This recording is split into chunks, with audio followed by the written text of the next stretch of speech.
So today I wanted to review a new product that I found by Gardener Supply Company. This is called their adjustable self-watering insert for pots and planters, and it's basically just a accordion style water holder, and it comes with a couple different things. And basically the cool thing about this is if you don't want to DIY the option, it is an option that you can just purchase outright, and this can fit into your raised beds or any of your pots and potentially make your watering chores easier. So this is what you get with the kit. You get this water reservoir, and it has a little hole here and a little slit here, and then at the top of all of these accordion style things there's holes for the water to release so it doesn't overflow. I guess it's an overflow option.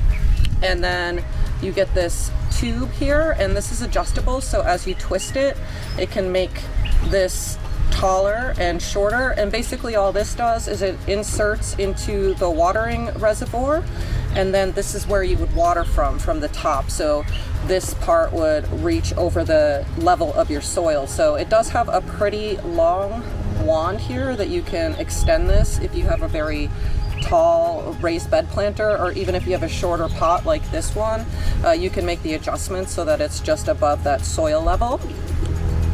And then it also comes with a piece of capillary strip, or capillary mat this is called, and all you do is insert the one side of it into the slit here, and you would just guide it through and get some of that slit into the water reservoir. I would probably put a bit more of this in, as much as I could, to make sure that it's touching the bottom of the container, and probably going across a little bit too, so I would just guide it in like that.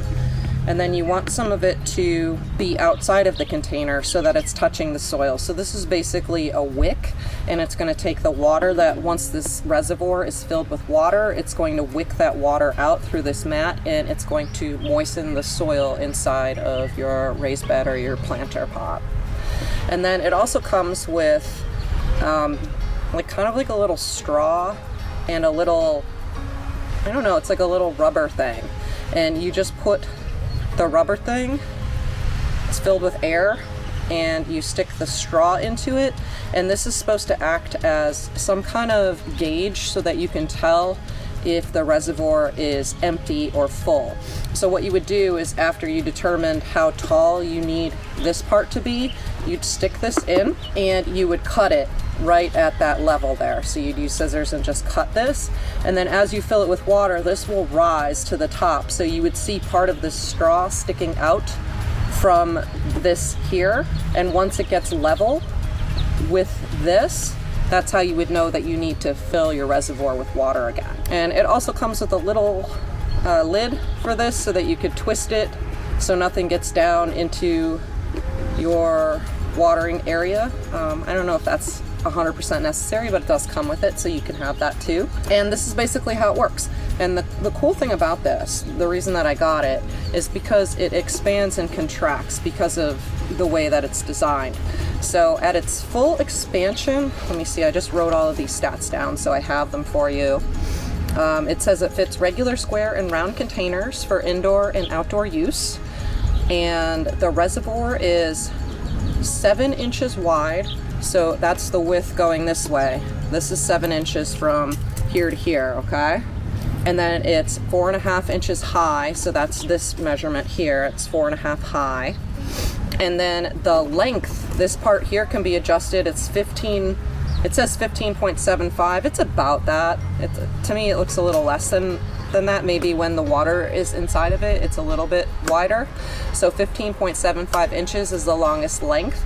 And then it says it can be compressed to 8 inches. So basically it would be you physically pushing this smaller. I'm not sure about this part of it. I actually thought when I bought this that these would kind of click close so that it would be absolutely compressed and you could just set it to that size, but it's by force, so I would actually have to hold it closed like that and then shove it into a pot or whatever. So I just have this shoebox here, and I wanted to show you the width of this here is, it's about 8 3/4 inches, so it should be able to fit this length here. And let me just put this in and see if I can get it to fit into that size. As I'm pushing, this is kind of, it's a little bit soft, so it is kind of crushing that area, but this side doesn't seem to crush as easily, so I think it would be okay as long as you have the capillary strip in already, and then you would just smush it as much as you could and stick it into the container. So it does look like it would get as small as 8 inches, but you really have to hold it in place, and if it's a grow bag or something, I think it's gonna bulge the edges like it's doing with this right now. And as you can see right here, it's starting to pop right out because it doesn't actually click into place. So once you get it in, you might need a person to help you, and you push it and then they hold the container for you, and you'd have to jam it into the bottom like that. So I think it would be a little bit better if it did actually click and compress as I thought it would, but I think it will still work. So I have this rounded container. It says it will work in rounded planters as well. And in this planter, the bottom is quite round, so I just wanted to see if I could actually get it to fit into the bottom of this as well. So I'm just gonna do the same type of thing and just kind of smash it in. It does look like it will stay if I kind of hold it down. If I put some soil underneath and then over top of this, I think I would get it to stay in place, and then I could adjust this area here so that this isn't sticking out too far above the top level of where the soil would be. So in this case, because I can't get it all the way to the bottom of my planter, I would have just this little clear piece sticking out on the side, but I think it would work for a planter of this size or anything. Just make sure you take a tape measure the bottom area of your planter right here. It's spread out to about 1 foot right here. I could probably smush it a little bit more and get it in even further in here, but I think this would be fine, and it would do a fine job watering my plants in this situation. So that's a little bit how it works. And it says here, so if this is compressed completely, let me just pull it out here.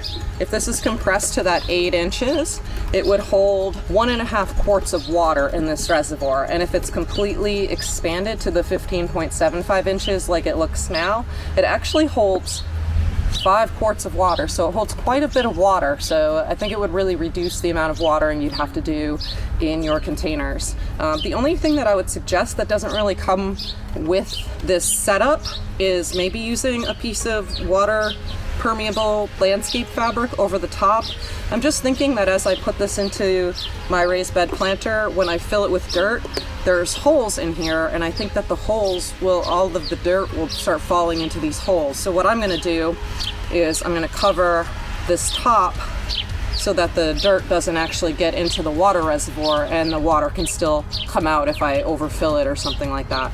And I'm just going to set it up in my raised bed planter and see how this works. I have 2 of them because my planter is quite large. So yeah, I think 2 of them would hold 10 quarts of water, and hopefully it'll save me some time watering all of my vegetables this year. Okay, so here I have both of these situated inside of my raised bed planter. This one I've already filled with water. I'm gonna fill this one up. You can do this before or after you fill everything with soil. I'm just gonna do it now to make things easier for myself. And this didn't actually come with the product, but because there are these perforations and holes on top here to let the water out, what I'm using is a water permeable landscape fabric, just a little piece that I cut off. And I'm actually gonna set this on top of the holes because I think as I fill this, the dirt is going to go inside of these holes. So I'm just gonna set these on top. And as I fill the dirt, that'll cover the holes and still let the water escape. And so none of my potting mix will be falling into the holes of this watering chamber.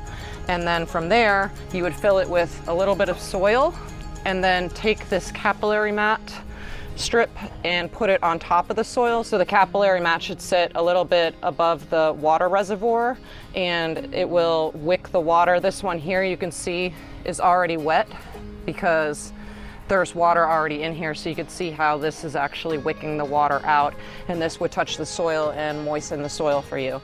So I'm just gonna fill this one up, and then I'm gonna fill this planter bed up with my potting mix, and we'll see how this works. I have my hose set to jet here because this is kind of a small opening. I wish this opening was a little bit larger. When I did my DIY self-watering planter, I used a PVC pipe that was 1.5 inches, and it just made it a lot easier to water.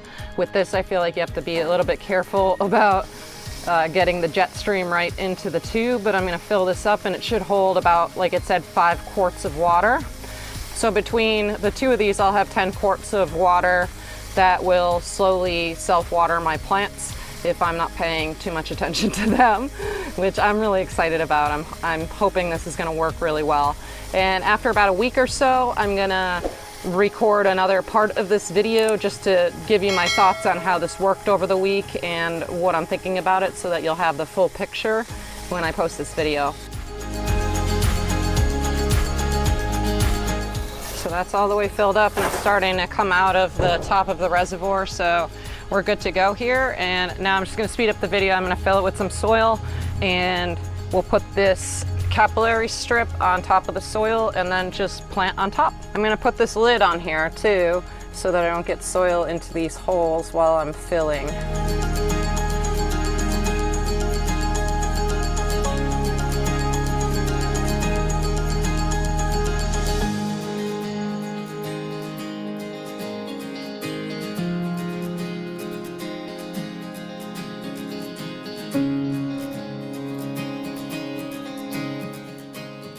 Okay, so I've been using these self-watering containers for about 3 or 4 weeks now, and I just wanted to give you some of the feedback that I think will help you if you decide to use these. So I put 2 in this pretty large container. I think that I could have probably used 4 of these self-watering components. The reason for that is because it seems like the water drains out of the containers about once per day. I actually have one container that stopped working. It must have had a leak in it or something that I didn't catch. So before you actually install these into a big planter bed or something like that, make sure that you do test them for a day or 2, just to make sure that the water is holding in that reservoir and you don't have to go through the trouble I'm going through now, because in order to return the unit, I would have to dig up my entire raised bed and lose all of my tomatoes, and I don't really want to do that. So I'm not really sure how to go about returning it or getting a replacement if I would have to actually remove everything from here. So I'm kind of going back and forth on that. The other thing that I've noticed is that when you fill these areas up with the water, it's really difficult for me to tell if it's actually full or not, like how much water would actually fill this reservoir up.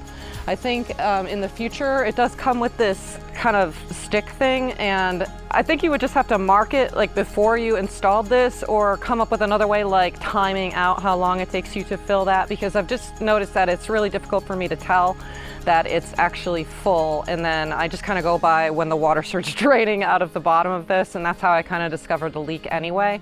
So overall, I think that these are an okay product.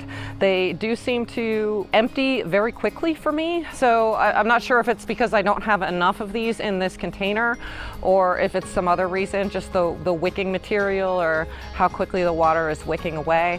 So I would just be cognizant of that. And then the other thing I would do is definitely add mulch. I have a layer of mulch on the top of my raised bed, and this is going to hold in the moisture better. And if you're not sure if your planter's getting enough water or not, you can always use the knuckle test. You go up to your second knuckle, so go near a plant and then push some of the stuff away, and then push down to your second knuckle on your pointer finger, and then just wiggle the tip of your finger around. That's what I'm doing here. And if you can feel that it's moist, but it shouldn't be soggy when you touch it, it should just be moist down there, and that's how you know that there's enough water getting to the roots of the plant. So that's it for this video, and if you have questions, leave them in the comments below, and make sure you check out the videos that I'll put here for more awesome ways to create a landscape that's uniquely you. Bye.